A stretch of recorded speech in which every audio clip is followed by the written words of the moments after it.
Welcome to Warhammer Warscroll Review. In this video, we'll be taking a look at the Seraphon Warscroll, the Kroxigors. Warscroll Review. Kroxigor have existed in Warhammer Fantasy lore for a long time. Let's review what they can do on the tabletop in Age of Sigmar. An 8-inch move to keep up with their skink brethren makes them as fast as a lot of monstrous cavalry.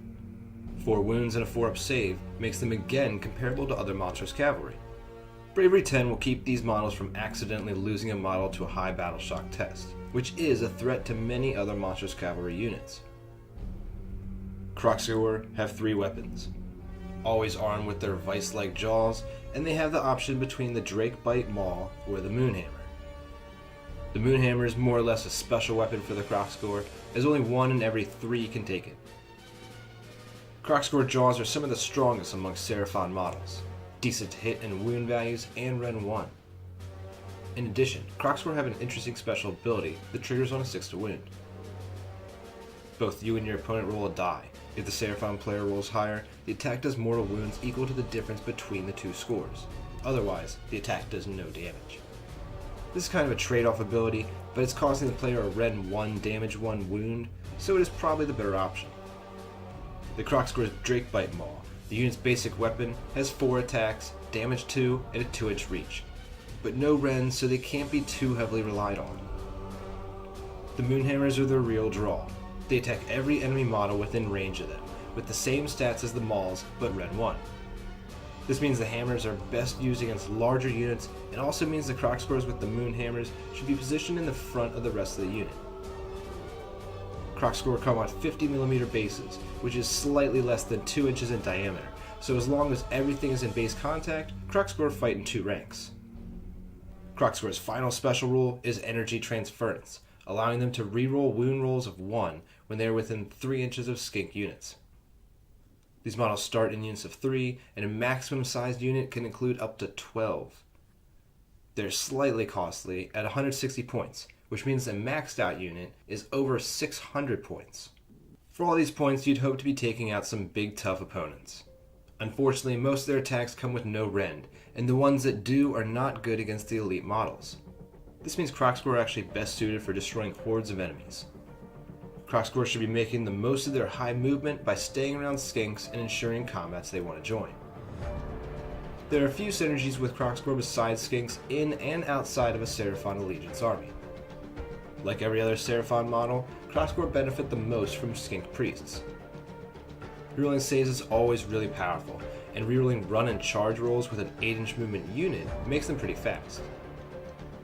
The Skink Star Priest Summon Starlight spell would have the effect of reducing to hit rolls of incoming attacks by 1.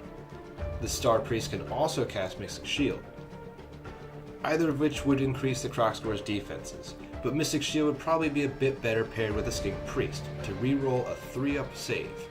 That on a 4-wound model is pretty tough to crack. The Star Priest's other ability, Serpent Staff, could have a decent effect on the Kroxigor.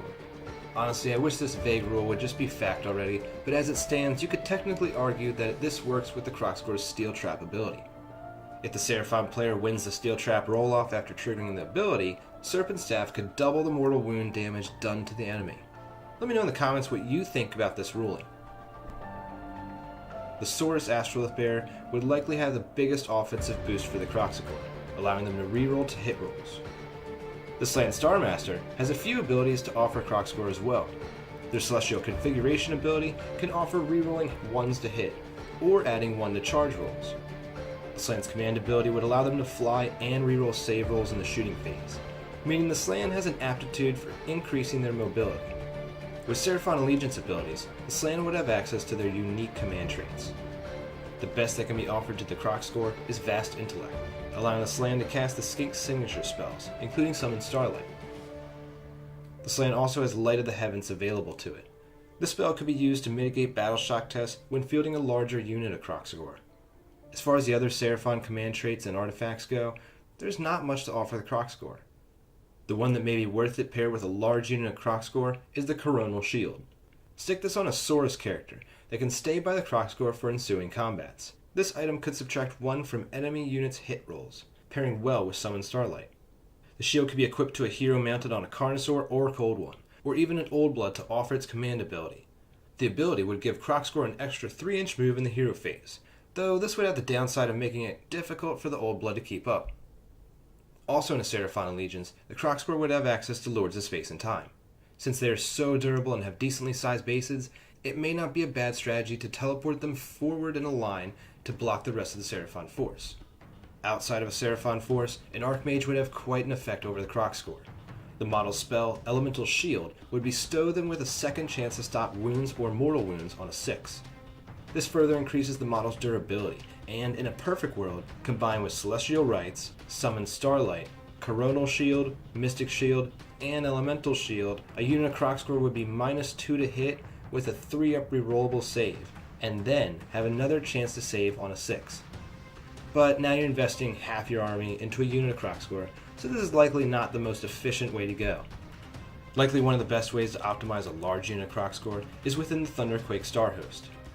The battalion includes 1 Engine of the Gods or Troglodon to lead it, then 2 Stegodon or Bastiladon, and finally 1 unit of Kroxigor. In the combat phase, Kroxigor within 8 inches of the battalion's leader can choose to either reroll charge and hit rolls or wound and save rolls. The Kroxigor probably have Skinks nearby to reroll 1s to wound, and a Skink Priest around to reroll saves, so reroll hits is probably the way to go. The better part of this battalion is the ability that allows them to heal back 1 wound each hero phase. This ability is further augmented by being 10 inches from a slan to heal D3 wounds back. On a good roll of that D3, a Kroxigor on its last wound can be fully healed. If you encounter fully buffed Kroxigor, hit them with high damage and rend attacks when possible.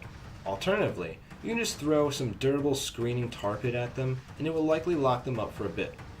Their high price tag just means you have to tie them up to decrease their effectiveness.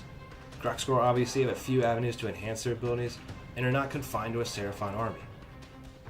Kroxigor receive a 3 out of 5. They have decent defensive and offensive abilities, but really struggle to find a place among units like the Bastiladon and Dreadsaurian.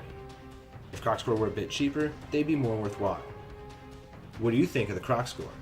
What Warscrolls would you like to see reviewed next on the channel? Leave your answers, thoughts, and questions in the comments below, and thanks for watching.